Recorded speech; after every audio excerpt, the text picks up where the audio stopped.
Hello everyone. Question number 21 is which of the following is not an essential element for plants? तो इनमें से कौन सा element जो है प्लांट के लिए एसेंशियल नहीं होता है? That is aluminium, copper, iron and zinc. ये तीनों एलिमेंट्स जो है एसेंशियल होते हैं। उसके बाद क्वेश्चन नंबर 22 था light reaction of photosynthesis occurs inside. तो जो फोटोसिंथेसिस की लाइट रिएक्शन होती है वो होती है ग्रैना में।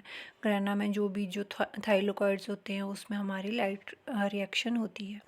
क्वेश्चन नंबर 23 था in higher plants the shapes of chloroplast is.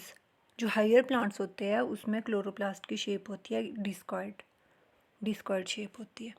In cellular respiration the final acceptor molecule of protons is.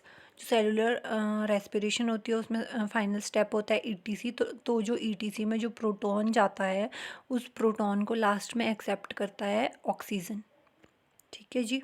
उसके बाद question number 25 in aerobic respiration total number of ATP molecules formed from one glucose molecule is. तो aerobic respiration में total जो ATP की formation होती है वो 36 जो एटीपी मॉलिक्यूल्स है वो बनते हैं। ठीक है जी। उसके बाद क्वेश्चन नंबर 26 था vernalization is done through. Vernalization जो होती है वो होती है इज़ डन एट, वो होती है लोअर टेम्परेचर में। हमें पता ही है कि जो वर्नलाइजेशन होती है उसमें -196 डिग्री सेल्सियस टेम्परेचर में जनरली जो है वर्नलाइजेशन होती है। तो वो जो है किस में होती है? बहुत ज़्यादा लो टेम्परेचर में होती है। ठीक है। उसके बाद 27 है बोल्टिंग में बी इंड्यूस्ड बाय। बोल्टिंग किसके द्वारा इंड्यूस होती है प्लांट्स में? तो वो होती है जिबरेलिन के द्वारा। बोल्टिंग में क्या होता है? बोल्टिंग में जो है हमारी प्री मैच्योर जो है उसकी मैच्योरिटी जल्दी आ जाती है उस प्लांट में, और उसमें जल्दी ही फ्लावर्स आ जाती है, जिससे कि जो प्रोडक्टिविटी है वो उतनी नहीं हो पाती और ना ही जो इसकी ईल्ड है वो उतनी हमें मिल पाती है। तो जो बॉल्टिंग है वो इंड्यूस होती है जिबरेलिन से। ठीक है। उसके बाद 28 है बनाना इज़ वेजिटेबली प्रोपेगेटेड बाय। जो बनानाज होते हैं वो उसका जो प्लांट होता है वो प्रोपेगेट होता है या तो राइजोम के द्वारा या फिर शक्कर के द्वारा। तो इसमें से ऑप्शन कोई भी हो सकता है, बट मेनली जो है राइजोम के द्वारा ही वो प्रोपेगेट होता है। ठीक है। उसके बाद question 29 the process of embryo formation without fertilization is known as. तो जो फॉर्मेशन जो प्रोसेस होती है एम्ब्रियो की फॉर्मेशन की विदाउट फर्टिलाइजेशन, अगर तो एनिमल होगा तो उसमें पार्थेनोकार्पी होती है, और जो है प्लांट्स में होती है एपोगैमी। ठीक है। Parthenocarpy and apogamy. तो इसमें से कोई भी ऑप्शन ठीक हो सकता था, बट मोस्ट प्रोबेबली इसका जो है पार्थेनोकार्पी ही होगा। उसके बाद क्वेश्चन नंबर 30 है wind pollination is common in. तो जो विंड पॉलिनेशन होती है वो कॉमन होती है आपके ग्रासेस में विंड पॉलिनेशन कॉमन होती है। उसके बाद क्वेश्चन नंबर 31 है Down syndrome is due to. तो जो डाउन सिंड्रोम होता है वो होता है non disjunction of chromosome. Non disjunction यानी कि जो डाउन सिंड्रोम में ट्राइजोमी हो जाती है क्रोमोजोम नंबर 21 की। क्रोमोजोम नंबर 21 की ट्राइजोमी हो जाती है, तो उसमें उसको जो है क्या कहते हैं?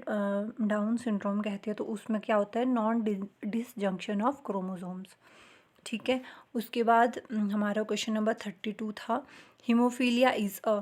तो जो हीमोफीलिया होता है haemophilia is a X linked disorder. Haemophilia is a X linked disorder. Question number 33 है the first genetic material could be. तो जो फर्स्ट जेनेटिक मटेरियल वो हो सकता है according to research that would be RNA. RNA हो सकता है हमारा फर्स्ट जेनेटिक मटेरियल। उसके बाद क्वेश्चन नंबर 34 था mRNA directs the building of proteins through a sequence of.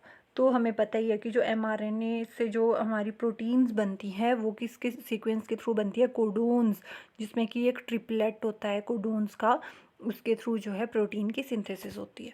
उसके बाद क्वेश्चन नंबर 35 है ट्रांसपोजोन्स आर सीक्वेंस ऑफ। तो ट्रांसपोजोन्स जो होते हैं वो सीक्वेंस होते हैं हमारे डीएनए के।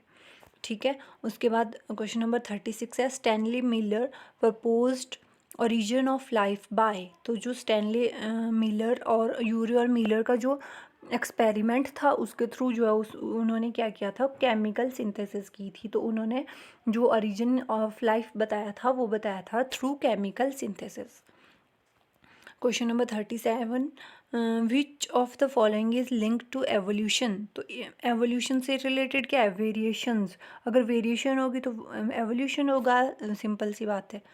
ठीक है, उसके बाद क्वेश्चन नंबर 38 था, होमोलोगस ऑर्गन्स इंडिकेट। जो होमोलोगस ऑर्गन होते हैं वो इंडिकेट करते हैं कॉमन डिसेंडेंट्स। ठीक है, होमोलोगस ऑर्गन में क्या होता है, एक तो कॉमन डिसेंडेंट्स होते हैं और उसका स्ट्रक्चर जो है सेम होता है। दो they have different functions but उनका स्ट्रक्चर सेम होता है। ठीक है, उसके बाद question number 39, mammals evolve from. तो मैमल्स जो है मोस्ट प्रोबेबली किससे इवॉल्व हुए हैं, वो हुए हैं रेप्टाइल से। ठीक है, रेप्टाइल से फिर दो ब्रांचेस आगे जाती है, एक मैमल्स जाती है एक एव्स जाती है। तो जो मैमल्स भी थे वो किससे हुए थे, रेप्टाइल से। उसके बाद क्वेश्चन नंबर 40 है, YAC रेफर्स टू। तो जो YAC है इसकी फुल फॉर्म होती है yeast artificial chromosome, yeast artificial chromosome.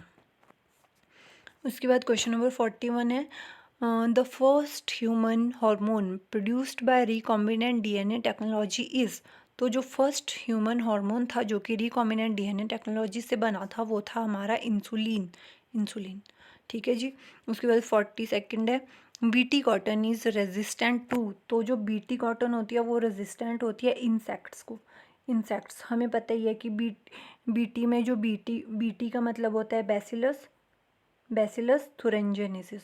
जो बैक्टीरिया होता है उससे जो है जीन्स ली जाती है और उनको किस में इनकॉर्पोरेट करते हैं, हम इंसेक्ट्स में इनकॉर्पोरेट करते हैं। तो वो जो है किस चीज़ के लिए, सॉरी, इंसेक्ट्स में नहीं इनकॉर्पोरेट करेंगे उसको, जो है उस कॉटन प्लांट में हम इनकॉर्पोरेट करते हैं और उसको जो है उसके बाद जो वो प्लांट होता है वो प्लांट क्या हो जाता है, इंसेक्ट से रेजिस्टेंट हो जाता है।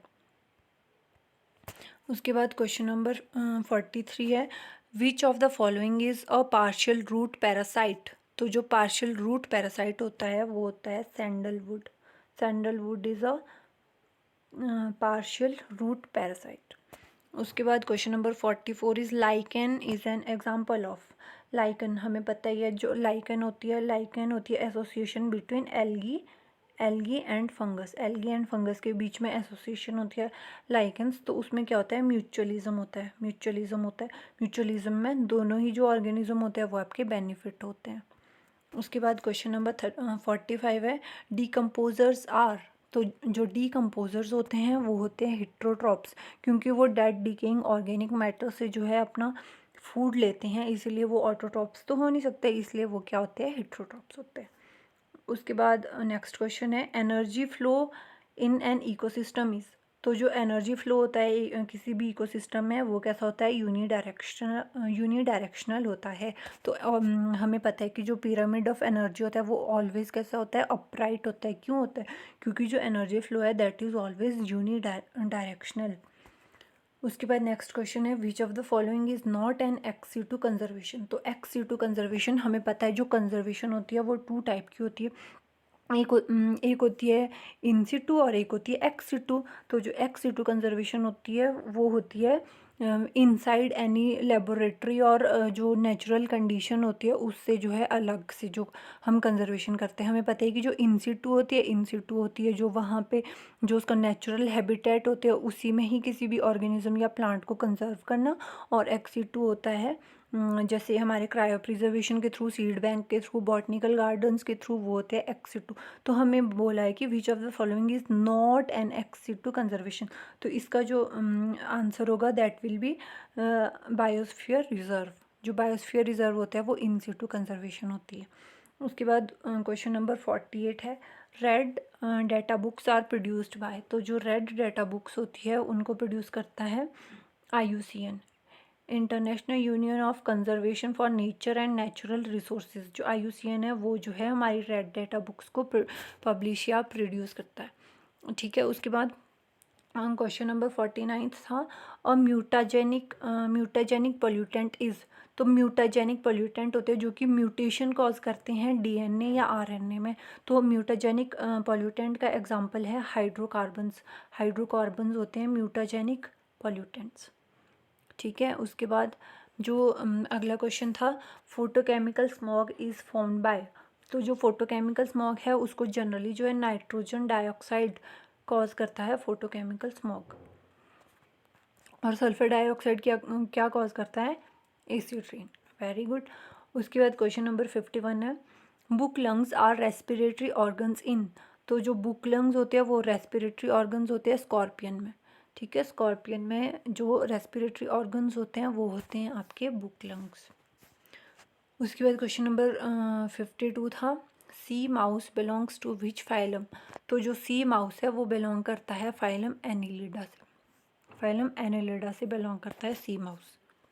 जनरली इस तरीके के क्वेश्चन बहुत आते हैं एग्ज़ाम में, जिसमें कि जैसे हमें पता है कि जो माउसेज होते हैं वो रोडेंट्स होते हैं, तो वो एनिलिडा में तो आएंगे नहीं।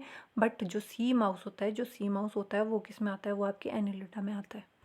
उसके बाद 53rd है, torsion is the characteristic of.